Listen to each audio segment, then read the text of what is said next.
Okay, so I think we got a good kind of feel for what to look for in a company and how to analyze them. What's my homework grade?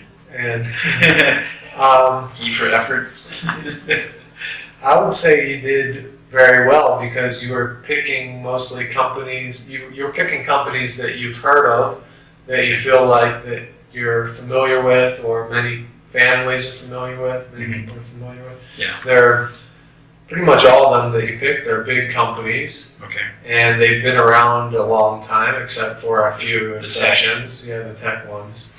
So I would say that you did very well. I'll give you an A-. Okay. Let's go to, Clayton made a page here with just the companies, listing the companies and the 52 high and low, 52-week high and low. He also has the tickers on here. And then he looked at the charts and he was seeing whether it was, whether he feels comfortable with the price. Is that what it was? Yeah, pretty much, yeah. So I just, after I made the list, then I started assessing, which stock I might be interested in. And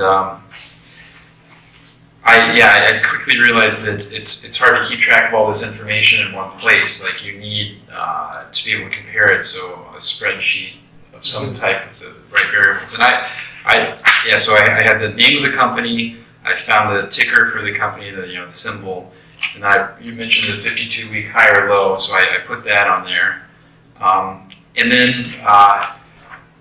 we had talked last time about how the 52-week high or low, it might just be like the high might just be a one-day spike or something like that. Yeah. And so I tried to just eyeball the 1 year, 2 year, and a lot of times even 5 years. With the Great Recession in 2008, I kind of want to take a step back to there and see, get a better feel for the history of the price of the stock. I'm not sure if that's helpful or not, but. Okay, yeah. So I see here what you wrote, like Boeing, for example, Clayton wrote, then he wrote BA for the ticker. The tickers you can just find online. If you type in like Russell 2000 ticker list, this will give you all 2,000 of the smaller companies and their ticker symbols. What's that name? Russell? Yeah, Russell. Okay. 2000, RUSSELL 2000. If you type in, NASDAQ 100, this will give you a list of about 100 tickers and the companies. S&P 500, it'll be on like Wikipedia, and you can see a whole list of the company and the ticker. So that's a good start, especially since we're looking at big companies that have been around a long time. Mm-hmm. Then I would probably start with the S&P 500 and just kind of look at those first. So Boeing, BA, and then Clayton has the 52-week low, which was around $102. 52-week high is around $150. So you can kind of figure out the range of the price and what would be a normal price for this stock.